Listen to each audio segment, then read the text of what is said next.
Hello, this is a basic Canvas overview tutorial for Spring 2023 quarter. My name is Paige Coleman and I am Canvas Faculty Support with Learning Technologies and Spaces. We are part of the Office of the Vice Provost for Student Affairs. Before I begin, I'd like to preface this basic Canvas overview session by saying if you have any questions at all while I'm reviewing Canvas, or even afterwards while you're designing and developing your course, please do not hesitate to submit a ticket at canvashelp@stanford.edu. Okay, let's jump in. If this is your first time navigating to Canvas, be prepared to web authenticate. Canvas works best in Firefox or Chrome. Please type in canvas.stanford.edu into a URL and you will immediately be taken to your dashboard. As you can see, I have a few global announcements at the top of my screen. We reserve this space for pertinent information only, so please read the global announcements. If you do accidentally X one out or you'd like to reference one from the past, you may do so by navigating to Account in the global navigation menu, clicking on Account, and scrolling down here to Global Announcements. Here you can view your current global announcements and the most recent. I'm going to navigate back to my dashboard. I'm going to scroll down to view my Canvas course cards. As you can see, I have some published courses at the top, but by default, Canvas courses are unpublished. The absolute last thing you should do when your course is student-facing ready is publish your course. The last thing you should do. If you do not see your Canvas course that you are registered to teach with the registrar's office, please contact the registrar or your department admin. A course card for the course you're teaching, if you're an instructor or a TA or even a student, a course card representing that particular course should automatically appear on your dashboard. Okay, we pull that information from Access. Before I delve into a course, I am going to navigate back to Account in my global menu here, and I just want to highlight a few things. First being Profile. You can customize your own profile by clicking on the three dots the right side of the screen and Edit. You can upload your own picture or avatar. This is separate from course ID card photos with the registrar. Students may upload their own avatar picture here as well. You can include a bio or some links. I'm now going to navigate to Settings. If you turn your attention to the right side of the screen under Ways to Contact, we highly recommend that your default way of contact is your Stanford email address. You may add additional email addresses, but if Stanford is not your default, that could create a barrier to entry for specific tools within Canvas. For instance, Zoom and Collaborations, which is synced to your Stanford, your Google Doc account. And you would denote default by highlighting on the star. You would click the star when you add your email address. Now I'm navigating to notifications. If you intend on communicating with your class through Canvas, we highly recommend that you turn on your notification preferences and you make students aware that you will be communicating with them through Canvas as well. You can drill down and set the frequency with which you'd like to receive notifications regarding particular tools.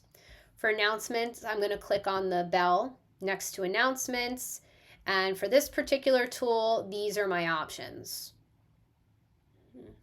Students may have their notifications turned off or turned on. You can also drill down and set your notification preferences per course. So it's important that you communicate that to students so they know whether or not to turn on their notifications for your course. I'm now going to navigate back to Dashboard. In my global menu, I'm going to scroll down to my unpublished by default course and click on the course card. I am immediately taken to the syllabus view. This is the home page by default. So as soon as students enter your page, they will be brought to syllabus. We recommend as a best practice that the first thing you do is upload your syllabus. You can do so by clicking on the pencil edit icon. And this rich content editor box will appear.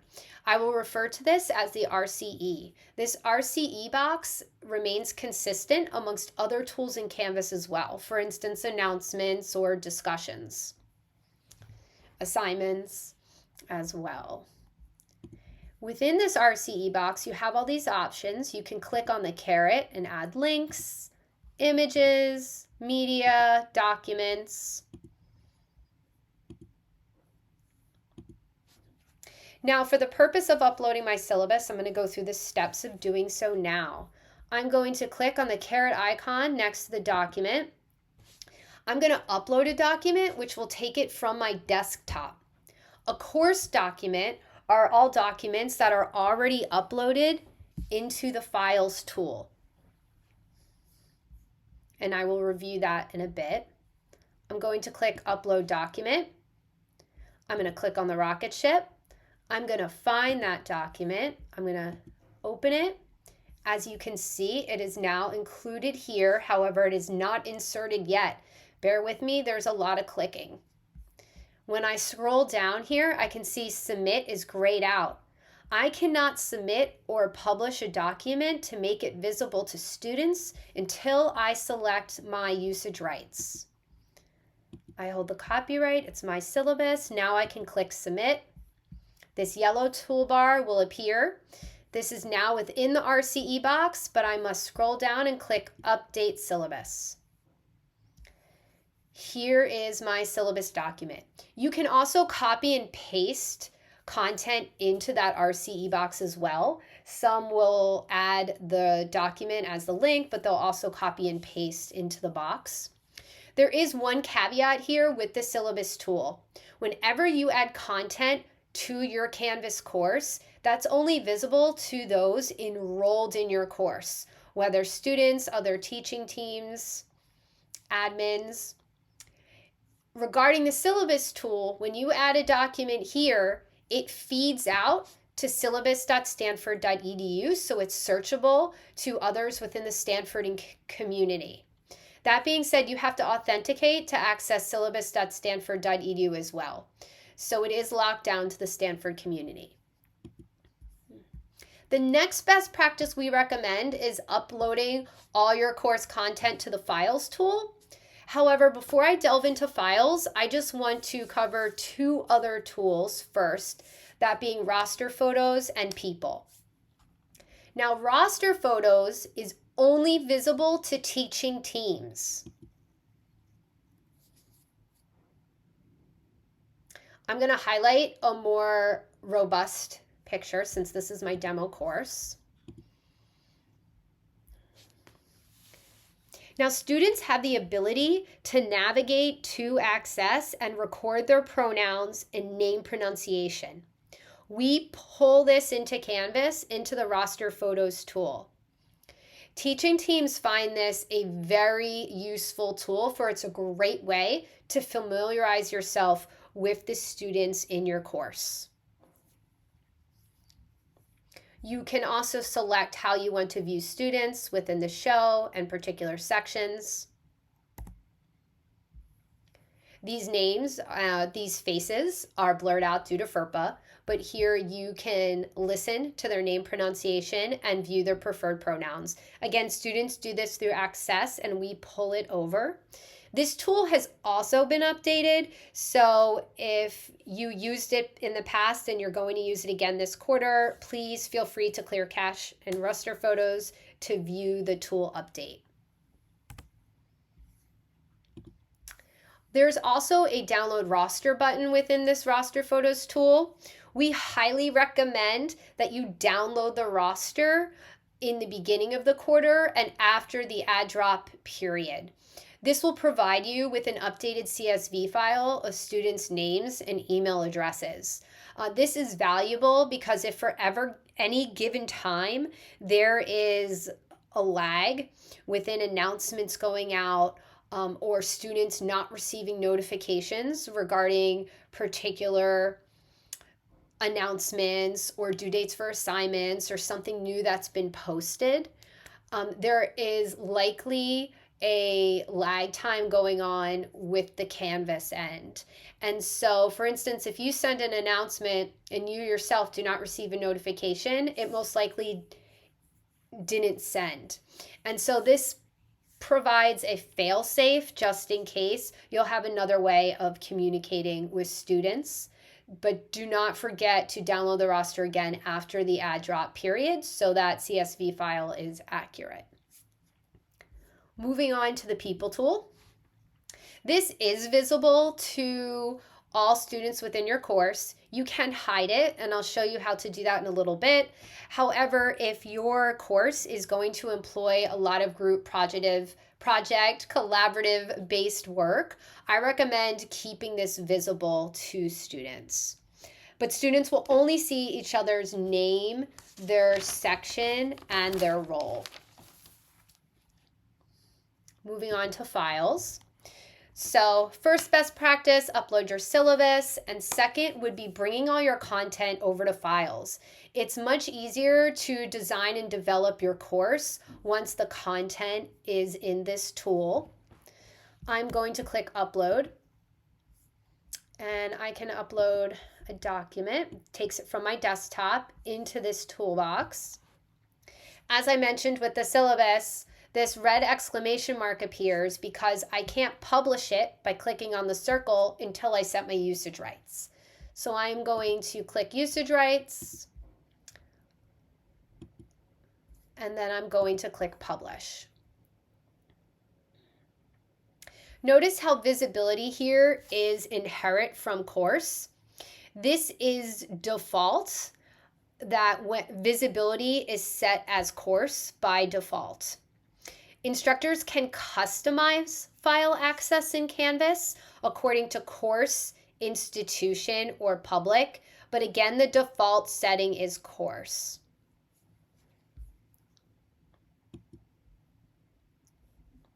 If you wanted to change the visibility from course to institution or public, you would do so by going to settings, scrolling down, and this is where you would make those changes. However, when visibility is set as institution or public, the only way to have access to the syllabus or files tool is to have the direct URL to the tools.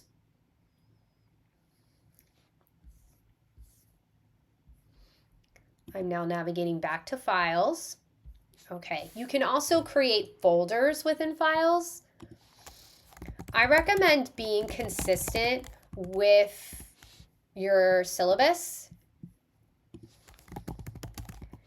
As you can see, I am not using dates when creating folders. Regarding naming conventions, we highly recommend you do not use dates, because if you're going to import this content into another quarter's course, all those dates will come over and they will no longer be relevant. So you're going to be creating a lot of extra work for yourself. So we recommend using weeks, numbers, units, themes, project titles. Now you're probably thinking there's going to be a lot of clicking to set my usage rights if I bring all this content over into the files tool, but there is bulk functionality here. If you were on a Mac, press Command A. And if you were on a PC, press Control A. And as you can see, everything highlights in blue and this toolbar appears at the top of your screen. So you can delete by bulk, you can manage the usage rights by bulk, you can move content around, you can download as a zip, you can manage access, which is lock a folder, so it's only accessible between a certain date and time. And you can view or toggle from one document to the next. I'm now moving on to announcements. Announcements is a great way to communicate with everyone in the entire course. As I mentioned early on, if you are going to communicate with students through Canvas, please remind them to have your notification preferences turned on for your course. Now, one thing to keep in mind when creating announcements is that notifications to students are not sent from unpublished courses. And as I mentioned, the absolute last thing you should do is publish your course. So you may want to create your announcements after you've developed your course and it's published, but you also have an option to delay posting. So let me just fill out these fields. 3.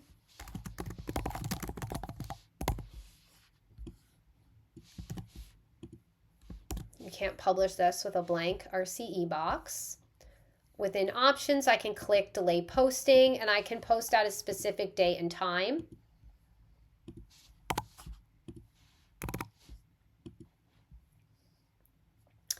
One new aspect about announcements I'd like to point out here is that if you look towards the bottom right hand of your screen, it says cancel and publish.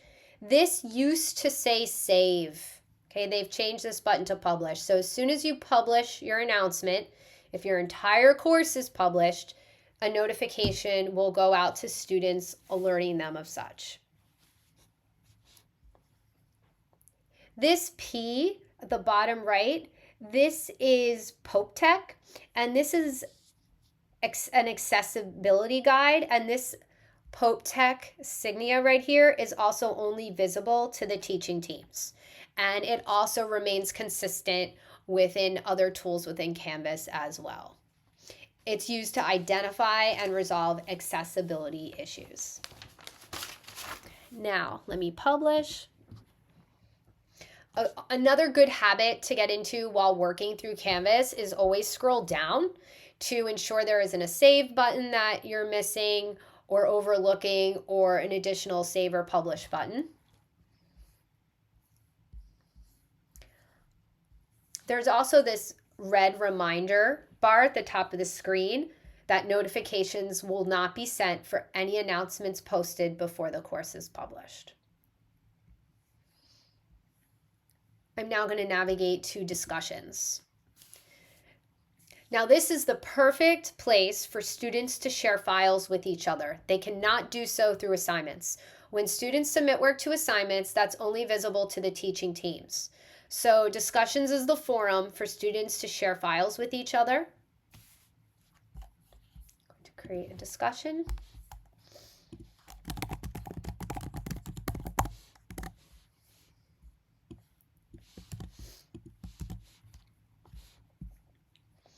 You can add all different types, varied content within this RCE box. I'm going to scroll down, and within options, I have the ability to select graded. Every time you denote something as graded within Canvas, a column will then appear for it in the gradebook. And we'll revisit this when I review gradebook. You can assign this points.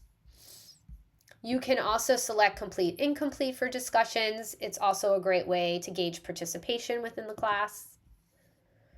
I'm going to scroll down and I'm going to click Save and Publish. Now, if you intend on using a discussion format regularly within class, we do offer a much more robust discussion tool called Harmonize. And Harmonize is also available by default in your Canvas course. So I am now looking on my left side through all my left side menu options, and I do not see Harmonize. However, I know it's available by default in my course. So I'm going to scroll down and I'm going to click on Settings. And now I'm going to click on Navigation at the top. And as you can see, these tools are mirror images of the ones on the left. And these are all the ones that are currently visible to students, except the roster photos, which we know is only visible to teaching teams. Modules, for instance, has an eye with a slash icon through it, not because it's hidden from students, but because there's currently no content in modules. So that eye with a slash icon denotes those two things. So I'm going to scroll down. Oh, and there is Harmonize. And to activate it in my course, I'm just going to drag and drop it up. Put it under discussions. Now the same applies in reverse. If there's a tool you don't want visible to students, you can just drag and drop it down.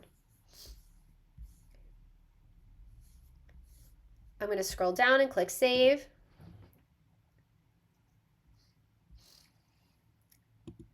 Now I'm going to click on Harmonize.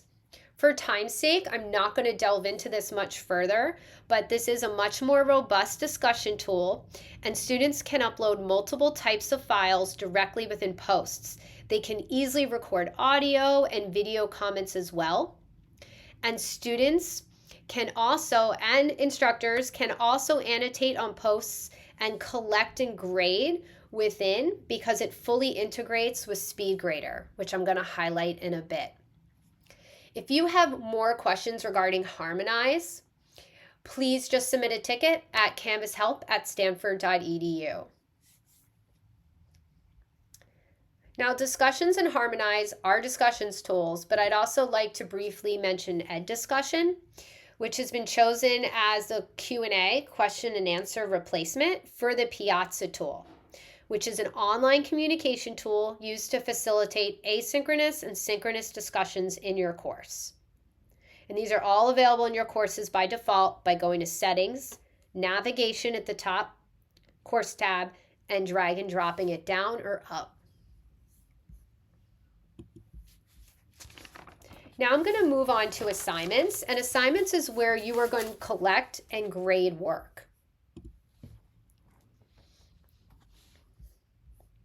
I'm going to create an assignment by clicking Add Assignment. Let's call this the midterm paper.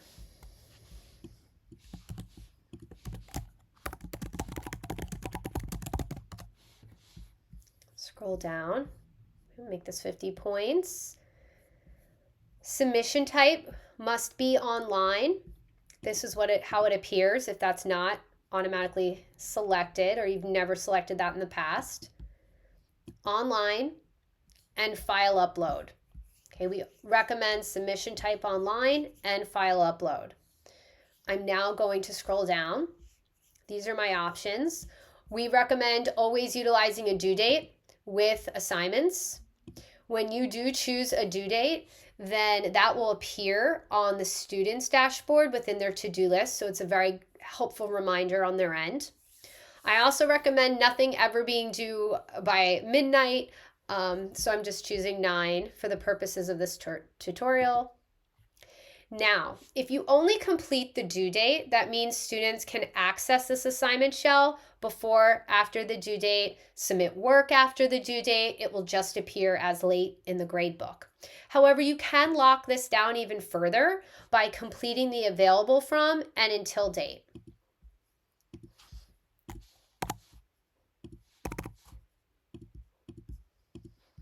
We recommend the until date being consistent with the due date. As you can see here, the default time is 11:59. I always check these. Sometimes the fields don't auto-save. Now, when I complete these fields, what this means is students can read your assignment shell title, but they won't be able to click on it and open it until March 19th, 9 a.m. And they won't be able to click on it and work in it and open it after March 24th, 9 p.m. So it's just an additional way to lock down the shell. I'm going to click Save and Publish. Now let's say this is my first time setting up an assignment shell and I want to ensure I did this correctly. I'm going to click Student View with the glasses, the top right of the screen. And this lovely pink fuchsia border appears. And I'm going to work through adding or starting this assignment, submitting work to it as a student. I'm going to click File Upload. I'm going to choose my file. And I'm going to label it and click Submit Assignment. And I'm provided with confirmation it was submitted, the document, and the submission details. So I know I've set this up correctly. Let's say the due date has come and gone, and I'm now ready to grade all my students. When you're utilizing Student View, do not forget to leave Student View. Now, to grade this assignment shell, I'm going to click on SpeedGrader under Related Items at the right. You can also access SpeedGrader through the assignment column in the gradebook, but I'm just going to access it through the opened assignment shell. SpeedGrader is not meant for multiple graders. This box will always appear. To avoid data loss, multiple graders should not grade the same assignment at the same time. So if this is a large section or you have a lot of TAs, we recommend scheduling who's grading and when. There is another grading tool called Gradescope, which is a little more popular with STEM courses. It has very robust rubrics and it's great for formulas, type, Q&A. So if you are interested in Gradescope, please just submit a ticket at canvashelp@stanford.edu. But we're going to use SpeedGrader for this assignment. I'm going to X this out. You can leave comments directly in text.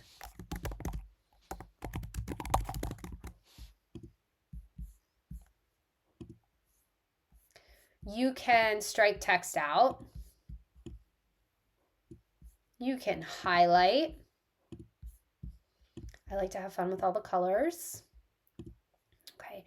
Now, once you've completed annotating the paper, you can also leave comments in this grading menu bar on the right side of the screen. So after I add a comment and I click Submit, students will see that a comment was left on their paper on their end. They'll be able to view a little green circle which denotes a feedback indicator. They may also receive a notification if they have them turned on. Within the comment as well, you can also add files, audio, and media. You can also grade, give them a grade, assign them a grade directly in this box. And this is where I am going to explain the grade posting policy. I'm going to type in the grade and then I'm going to press enter. Okay. This red oblong box appears that states hidden. And if you draw your attention to the top left side of the screen, you'll see there's an /icon. What this means is by default, the posting policy is manual. So you can toggle through and grade all your students' papers and enter their grades, but they don't deploy to the students. So you would grade all their papers, and then there are two ways you can deploy all those grades to students at once.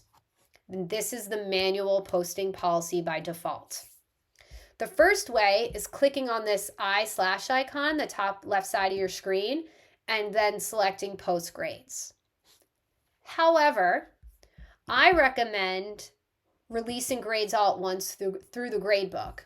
I'm going to scroll down and click on Grades. This will give you a holistic view of all the students in your class. So I'm going to navigate to that assignment shell. I can see the posting policy is manual and I've yet to release grades because the /icon is present. I can see Liz Lemon has yet to submit. So when I place my cursor over the assignment header, these three dots appear. Once I click on those three dots, I can message students who. So I could message Liz and give her a nudge. I can also click here and select post grades. I'm going to do so. I'm going to click post. And then the / icon has disappeared. Now, you can switch this manual posting policy to automatic if you prefer. You could do it by assignment by clicking on the three dots and going to grade posting policy for this particular assignment. Or you could do it for every graded activity in your course by clicking on the gear icon, selecting grade posting policy, and clicking on automatic. And then at the bottom, click on apply settings.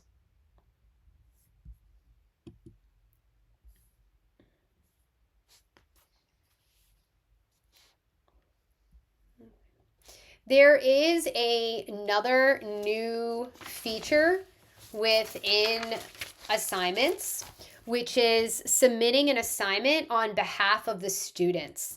And so previously you could not do this, but now you can. So I've created an assignment shell, submit assignment on behalf of a student. So this could be any assignment shell. It could even be the midterm paper, week 1, unit 1 paper. And if I click on that student under the assignment title, this grading field comes up. But once I click on the arrow, then that particular student comes up. And under the student's name, this is where I can submit the assignment on behalf of the student.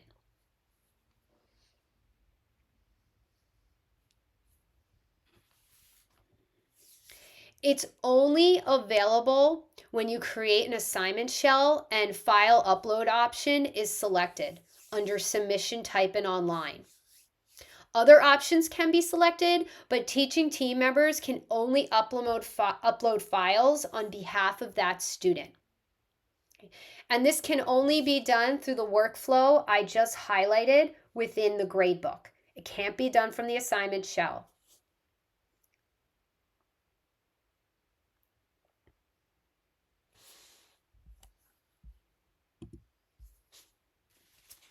Something else I'd like to mention, new within the gradebook, new as of this quarter, is that previously we would pull information or we pull information from the registrar from Access. We don't push it back. So at the end of a quarter, you would have to take all your grades from your gradebook and Canvas, and then you would have to individually go and upload them within Access. But now you can modify your Canvas gradebook export for import into Access. So this will save you a lot of time. The grading scheme, though, must be set up so students have a letter grade. And you would go to grades, you would go to actions, and you would export the entire gradebook. This will give you a CSV file. And once you have that CSV file, you must change some fields so it can appropriately upload to Access. And if you would like those steps on how to do so, please submit a ticket at canvashelp@stanford.edu and we can send you the article on how to do so. I'm now going to navigate back to my course. I would like to highlight quizzes. There is a new quiz tool that Instructure, the company that owns and operates Canvas, has been working on. However, there is no feature parity, for instance. An example of that would be the new quizzes engine does not offer survey functionality.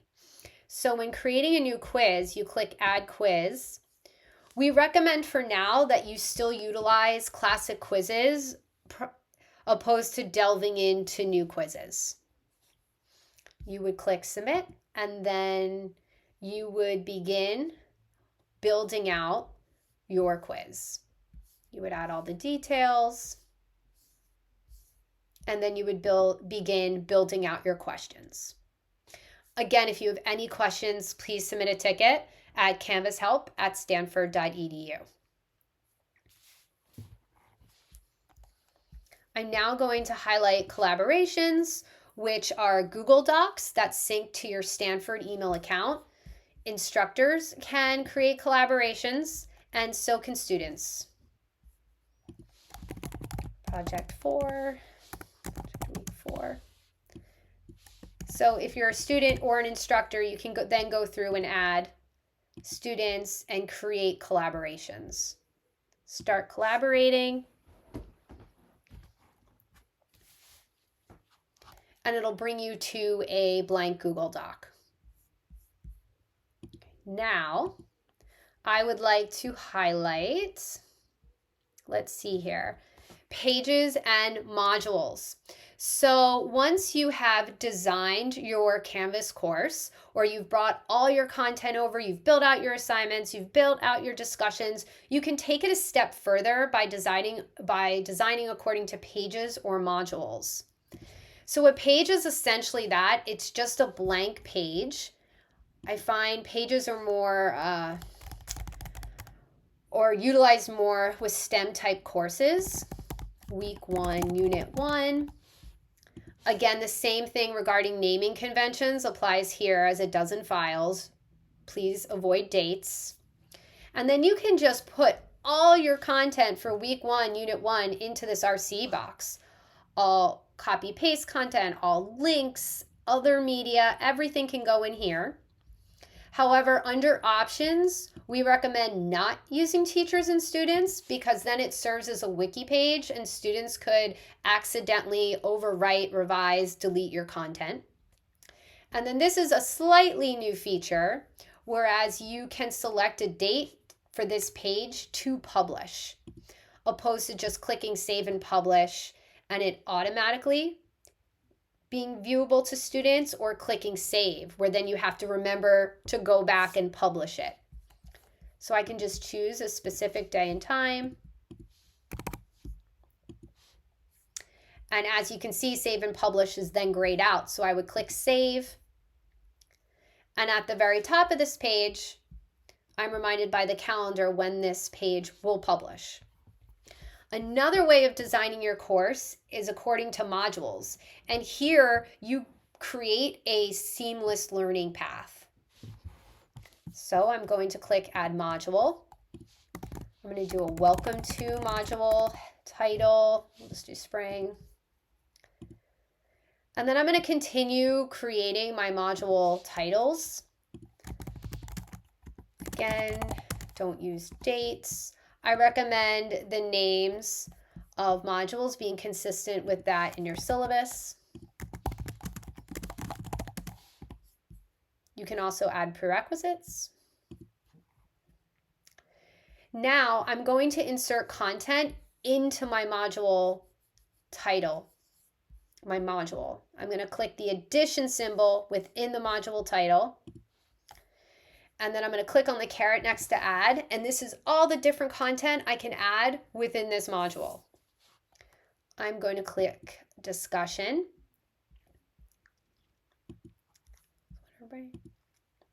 As you can see, once you've already created content, it's much easier to bring it over into modules.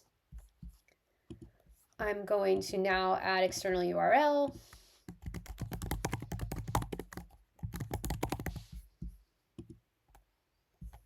I'm going to add an assignment.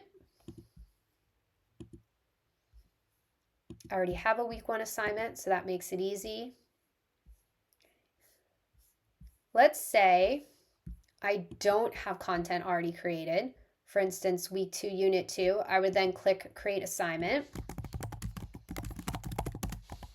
add the item, but then I must click on it, delve into that assignment, click edit, and then build it out.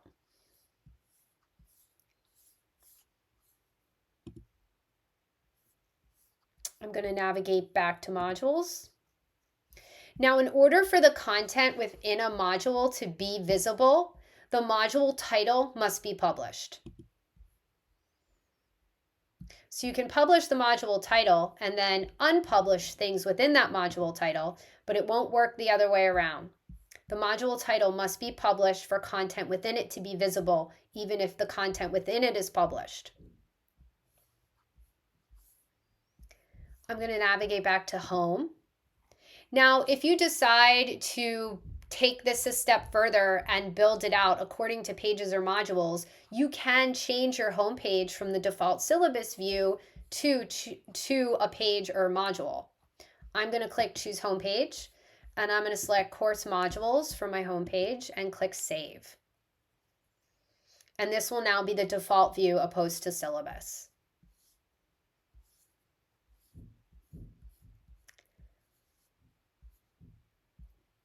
I'm now going to highlight some Zoom and Panopto functionality. We do have a Canvas Zoom integration. Important to note that student and observer access to the course recordings ends after the course is over. We also receive a question quite frequently about the host, and the host is the person who created the Zoom session. And we also recommend, to prevent multiple notifications deploying to students regarding reoccurring meetings, that you set up your Zoom meetings before publishing the course within its entirety. Reoccurring meeting. And when you create Zoom meetings in Canvas, they're auto added to the calendar and Panopto. Okay, only the Zoom recordings are auto-added to Panopto. And all cloud recordings are auto-uploaded to Zoom Tool within Canvas. When creating your meetings, we recommend you clicking only authenticated users can join the meetings. This will prevent Zoom bombing. There are a few exceptions that you can't do through the Canvas Zoom integration, but can do through the Stanford Zoom portal, and it will feed into the Canvas Zoom integration. One of them I'd like to mention are breakout rooms. The breakout rooms must be created in the Stanford Zoom portal, and they will then feed into your Canvas course Zoom session. I'm now going to highlight Panopto course videos. The Files tool has limited space, so we recommend uploading your course videos to the Panopto tool. And you can create and upload here, and it has much better controls for editing, creating, revising. The Zoom auto recordings are also uploaded here, and then it's easier to import videos from one quarter to the next. We have two other integrated tools I'd like to mention. They are Poll Everywhere and Slack. Again, if you are interested in learning more, please submit a ticket at canvashelp@stanford.edu.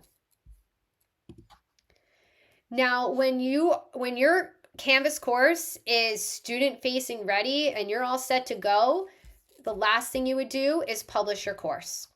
You can do so from the home page by clicking within this big red notification prompt, Publish Course. On the right, click Publish under Course Status.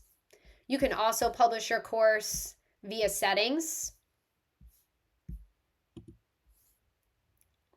You'll have the red Publish bar at the top and Publish under Course Settings.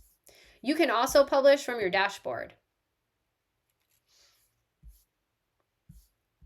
by clicking Publish Course on the course card. I'm going to publish my course.